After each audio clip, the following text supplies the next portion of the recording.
I'm Julie Kohler, host of the White Picket Fence podcast. If you've read the opinion section of any newspaper lately, you've probably come across think pieces panicking about falling marriage rates.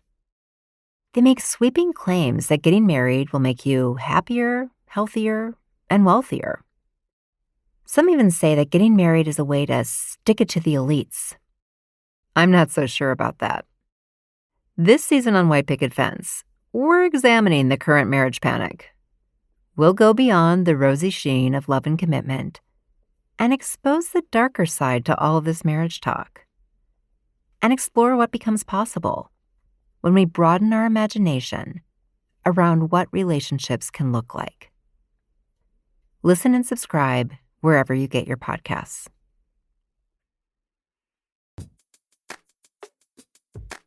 Welcome back, Brown Girls. A'shanti here, the founder of the Brown Girls Guide to Politics, the one-stop shop podcast for women of color who want to hear and talk about the world of politics.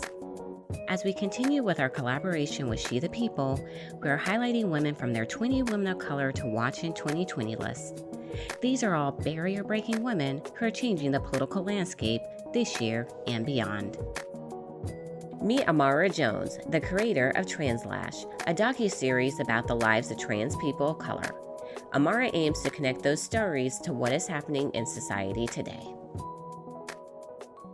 Imara, thank you so much for joining us today. How are you? I'm well. How are you? Doing good during this time. I'm so just thrilled to talk to you about all the work that you're doing. I've admired you from afar, so just really excited for this conversation and to have you on the podcast. So my first question for you is, what was the moment that really drove you into doing community work? Well, first of all, thank you for your introduction and thank you for having me. What drove me into community work? I think necessity. I feel compelled to do the work that I do. I feel compelled to do the work that I do because I have a very clear sense of, I think, where we need to go and what needs to be done. And that as a part of being alive, I have a responsibility to help. I love that last part, just that sense of responsibility. And you're just such an inspiration to other women. Who are some of the folks that inspired you to do the work that you do today? Well, my mother, like many women, I had a complicated relationship with my mother, but my mother undoubtedly, in so many different ways, I think the Black women in my family writ large, Black women throughout the world, have inspired me. I think beyond that, just so many inspirations of women who have done amazing things, not only now, but in the past. I think Coretta Scott King is amazing, vastly underrated, so pivotal in so many different things. I think Queen Hatshepsut, who was one of the most successful pharaohs in Egypt. She was a woman and she had herself declared a man in order to be pharaoh, is amazing. I think Queen Elizabeth I of England, with also a very complicated history with Africa and Africans, but even in those roles, I think there are just so many ways and examples throughout history and throughout the world of Black women who lead powerfully and who lead with integrity. And there's actually no shortage of inspiration or examples. Oh, I just love everything that you're saying. There is just so many women, especially Black women, who are inspirational.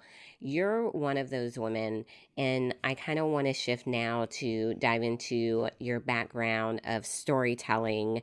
You are an amazing communicator. You have Emmy Awards, you have Peabody Awards, but what I really want to highlight is your work with TransLash. What drove you to create that and really elevate the platform of telling the stories of the LGBTQ community?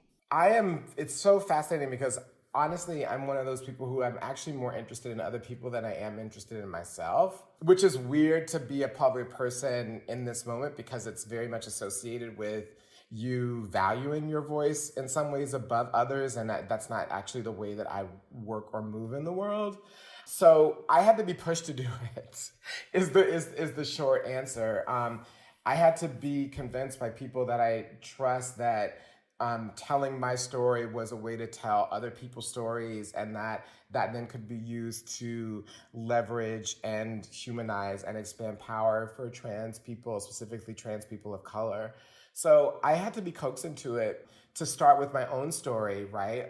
That's how actually TransLash started, was me saying, what is it like to be me in this moment in history? Because this is a moment in history, right? Even more so now, but we're living in a unique time. What is it like to actually be alive in this moment and to be trans in this moment and to be a trans woman of color, to be a trans Black woman right now in this extreme moment of extreme social backlash, but also unique visibility? And what is that pressure like, and what are the things driving that? And from that, I was able to tell the stories of other people in our community, and from that has grown, a broad-based, cross-platform multimedia storytelling project, and that aims on centering the humanity of trans people, specifically trans people of color. So it's very interesting that I had to value myself first before I could really begin to connect and do my work. That was really powerful. I want to dive in quickly. You just talked about valuing yourself, valuing other people. You did something really monumental last year. The UN, they actually hosted their first event on gender diversity and non-binary identities, and you helped lead that event. Can you tell us, how did all of that come together, and what was it like moderating a conversation like that for the UN? Obviously, very powerful organization, but also, how do you think it's going to impact how the UN and other organizations do their work going forward with the LGBTQ community? Yeah, it's really interesting, right? One of the ways that came about is that the head of UN Women is actually a Black woman. She's a Black woman from South Africa, right? So again, it goes back to where we started, which is that the innumerable examples of leadership of Black women who changed the world. We could spend the whole broadcast doing that. So how did that come about? It came about, it's really fascinating for me because this was one of the examples of how quiet internal pressure over a long period of time by people who you've never heard of and whose names you will never know can actually be one of the ways that bring about change. Because we often think about change as being something that is that comes about through this mass direct pressure, right? We think about change that comes through noise and revolutions, but the way that this came about is that there was a small group of people, maybe 4 or 5 people inside of UN Women who really fought for this over time. And they then connected to the broad-based global UN group on LGBTQ issues, and then connected with another working group inside of the UN of member states that care about these issues, chaired by the United Kingdom and Argentina. And they kind of formed a cluster that then worked very quietly, as I say, over many years to make this happen. And that's how it came about. And what happened, how I ended up chairing the meeting, leading the meeting, is that none of the parties could agree on anyone to lead it. No one could come to terms on who that person should be. And I know someone who works at the UN who put my name forward, and they looked into my background and were like, okay, she's the one. So that's how it came about. And can you tell us, moderating that conversation, is there anything that really just still sticks out to you until this day that came out of it? It took place in the second largest room in the United Nations. So the largest room is the room that you always see, the General Assembly room, which holds probably 4,000 or 5,000 people. This took place in another room there, just down the hall from there, which holds about 1,000 people. I was told when I got in there that there were going to be 300 people in the room. There actually ended up being 700. So it was a massive meeting, and it was a massive global meeting, which I think was really powerful about it. What came out of it? I think several things. I think one of the things that struck me and that struck so many other people was just the degree to which the United States actually is a hinderer right now in the expansion of rights around gender overall, gender identity, and non-binary expression. How we often think of the United States as a leader in human rights, but that very much within the United Nations now, the United States is seen very much as an impediment. It's actually blocking progress. That was a huge shocker. I think secondly, just the degree of energy within the developing world, particularly so many interesting things that are happening in Africa around gender identity, gender expression, the rights of trans people, the rights of women, the connection between the rights of women, lesbians, and trans people that people are beginning to realize across Africa is really powerful. And the third thing I think that's come out of it is that the United Nations is beginning to institutionalize a series of positions to be able to make sure that over the long term that many of the things that we spoke about in the meeting are sustained. So for instance, UN Women has actually hired in the last year a person who is reporting to the most senior person administratively in the organization to work on gender and gender identity issues, and it's the first time they ever had that position. So there's so many things that came out of it. Oh, that's amazing. As the 2020 election approaches, candidates and their teams need to be spending every second engaging and communicating with their supporters. AdBlue's tools make it easy for campaigns to focus on talking to supporters by making the technology piece simple. AdBlue is a fundraising platform and nonprofit organization that builds fundraising software that makes it easy to give and for small dollar donors to make your voice heard. They help thousands of Democratic campaigns, progressive organizations, and nonprofits build people-powered movements. Small dollar donors are more powerful than any mega donor. If you're a candidate or organization ready to build your grassroots fundraising program, go to actbluesetup.com. AdBlue's support of the Brown Girls Guide does not imply support for any candidate or committee.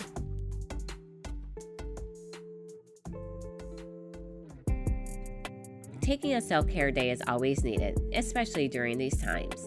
Taking care of your hair should be fun, convenient, and relaxing. That's why I recommend Madison Reed. Remember Cynthia? She is the producer of the Brown Girls Guide podcast and finally got her Madison Reed package in the mail. She said that she loves the package and how professional she looks, like she didn't even do her hair at home. The at-home hair color kits really provided her with salon-quality results, literally delivered right to her door. I personally love that the company is founded on the belief that a confident woman is a beautiful woman. And the team at the Brown Girls Guide really does believe that women who are confident can change the world. Madison Reed color is infused with argan oil, keratin, and ginseng root extract so you get shiny, healthy-looking hair. Brown Girls. You can get ammonia-free, multidimensional hair color delivered to your door starting at $22 if you head to madison-reed.com. Use my promo code BGG and you'll get 10% off plus free shipping on your first color kit. My promo code again is BGG. Visit madison-reed.com now to find your perfect shade. That's madison-reed.com. So you have also just been very outspoken as well about all of the Black trans women who have been murdered. And we actually saw the conversation a lot on the campaign trail during the 2020 presidential election cycle. There were a lot of candidates who brought it up. And then you actually started to see more of the discussion happening, particularly on social media. So for our listeners who may not be familiar with what is happening, can you tell us more about what is unfortunately happening with Black trans women being murdered? Frankly, Black, brown, indigenous trans women being murdered, and what are things that we can do to help raise awareness on this issue? 90% of all of the murders of trans women in the United States are trans women of color, and almost all of those, except for 2 last year, were Black trans women. And Black trans women in the United States are being murdered on a global scale. What do I mean by that? I mean that The United States has the highest numbers of recorded murders of Black trans women or trans women overall than any other country on the planet except for Brazil and Mexico. And almost all those people who are killed are Black trans women. The situation is so dire that the American Medical Association last year proclaimed the murders of Black trans women to be, quote, an epidemic, close quote. That's their word, not hyperbole. So it's hard to underestimate the level of violence that Black trans women are facing in this country and in the world. And one of the things that I make about that is that the reason why Black trans women are killed is because Black trans women are women. Black trans women are seen as being femme-identified people, and so fall under the rubric of femicide, which we know is a global epidemic. In the United States, Black cis women, so women who were assigned female at birth, a Black woman, if she is murdered in the United States, is murdered by a person who is most likely to be an intimate partner. Black women overall have the highest incidence of domestic and intimate partner violence than any other group of people in the country. And that tracks very closely to what happens to Black trans women. Most Black trans women are murdered by their partners or people who have had intimate relationships with them. So this then means that there's a high degree of correlation between the violence that Black trans women face and Black women overall, Black cis women overall face.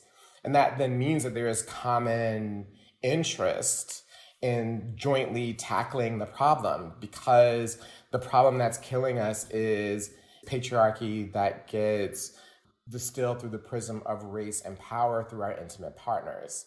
And that's a community-wide problem, and the only way that we're going to solve it is together. I want to touch a little bit too on healthcare. We're obviously, unfortunately, in the middle of the COVID pandemic, but you have been very outspoken about how slashing Medicaid, how slashing the Affordable Care Act will really be devastating to the trans community. So can you tell us a little bit more about that, and if there's anything that we should know that hasn't been reported in the media about how the COVID pandemic is impacting the trans community as it relates to healthcare?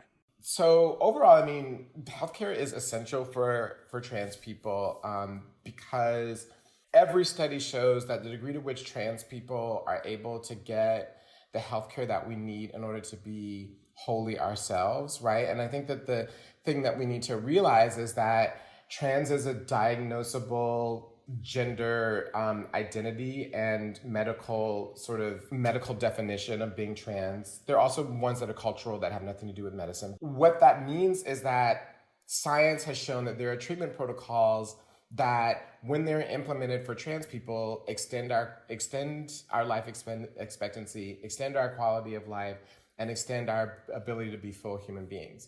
And that can take the form of hormones or surgeries, combined with various types of talk therapy that together enable us to be our full selves, enable us to close this gap between how our brains and our bodies were wired one way versus what our gender is. So I think that, therefore, what we know is that when people receive those things, that suicide goes down, that people are being able to have full lives. So the denial of healthcare for trans people, in many ways, is a death sentence for many, quite frankly. And this administration has actively pursued, one, the rollback of rights across the board for trans people, but access to healthcare, and is seeking right now to write trans people out of the civil rights laws of the country. There's a pending case before the Supreme Court that the Trump administration has advanced, which would mean that we would not have equal access to healthcare. And so that's one particular piece. And with respect to COVID, yes, I mean, so much of the trans healthcare that I spoke about has been put on hold because of COVID, and it's causing a tremendous amount of pain and pressure amongst trans people. I've seen lots of things written about that recently.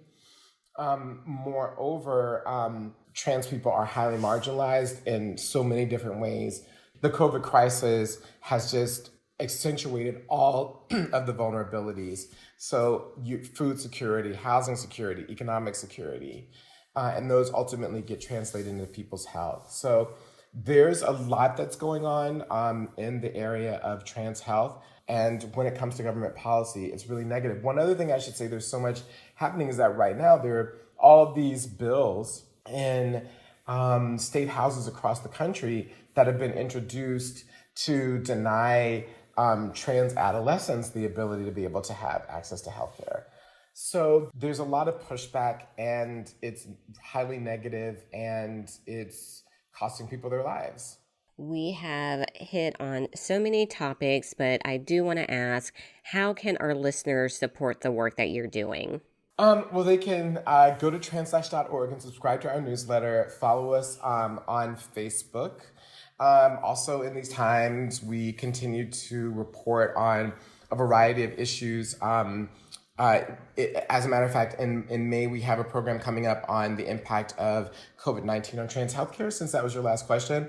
And so actually on our page as well, there's a donate button if you feel so inclined to support us that way. But I think engaging our work, following us, sharing it, educating yourself on trans issues and the way in which they intersect with the issues of Blackness, and particularly Black women, I think are really essential. We talked about a lot of women who have inspired you, and as a part of the She the People 2020 list, you got to pick a +1. So tell us about your +1, Crystal Hudson. But +1, Crystal Hudson, again, I was really inspired by this idea of change being quiet, right? Who are people who promote change that you never hear of? And Crystal's kind of one of those people. She is right now the deputy public advocate in New York City. And before that, she was the chief of staff to Lori Cumbo, who is a majority leader on the city council. But what Crystal has done in a variety of ways is to help to mainstream and to make sure that LGBTQ causes in general receive the attention and resources that they needed in the city. So one of the things that she helped to do was to help to build the first affordable housing unit in the city for LGBTQ people that's going to be in Brooklyn, for example, and is really concerned about violence against trans women and is working to turn the public advocate's office towards that issues around possibly training restaurant workers and other workers on issues of gender so that we lower the type of violence that occurs through those interactions. And she's a person that people will not widely have heard of, but has had a big impact on people's lives. And so I was really in that frame of mind when I decided to raise her up. And then just speaking of She the People, I think Amy Allison and every single Black and woman of color in She the People are all incredible examples. Oh, awesome. Okay, and I want to close us out with our signature question. What advice do you have for the brown girls out there listening saying, I want to be just like her? Be brave even when you think you can't. It takes a lot of courage to really be yourself. That's the only way that we're gonna make a difference. And there's so many ways in which, as women, you're taught to not be yourself. And that means that we're constantly working against ourselves and undermining our power and turning that over to someone else. We've tried it that way for a long time now, and it's not working out so great. And so we need to build a fundamentally different society in which women lead. And that leadership and the process of asserting that leadership takes bravery and courage. And so I would say be brave even when you think you can't. Thank you, Imara. That was beautiful. This has been such an inspirational interview. We appreciate you taking the time to chat with us. If you have a moment, please take the time to rate and review us wherever you listen to podcasts. Stay up to date with us on the BGG website, www.thebgguide.com, and on our social media, Facebook, Instagram, and Twitter @The BG Guide. The BGG podcast is produced by Wonder Media Network. You can find them on Instagram @WMN.media and on Twitter @WMNmedia. Until next time, brown girls. Are you exhausted from trying to do everything perfectly? Do you hold yourself back because you're scared of failure? Then I want to tell you about a podcast you should be tuning into. You can break away from the cult of perfection by subscribing and listening to the award-winning Brave, Not Perfect podcast. It's hosted by Reshma Shujani. She is the founder and CEO of Girls Who Code and the author of the international bestseller, Brave, Not Perfect. Her TED Talk about teaching girls bravery instead of perfection has over 5 million views. Join Reshma as she shares her secrets about bravery and success, because she wants to help you fear less, fail more, and live bolder. She'll even answer your questions and give you tips about how you can get a little braver every day. Plus, she has revealing conversations with other changemakers about their complex journeys and what we can take from them to improve our own lives. You can tune in and subscribe to Brave Not Perfect wherever you listen to podcasts.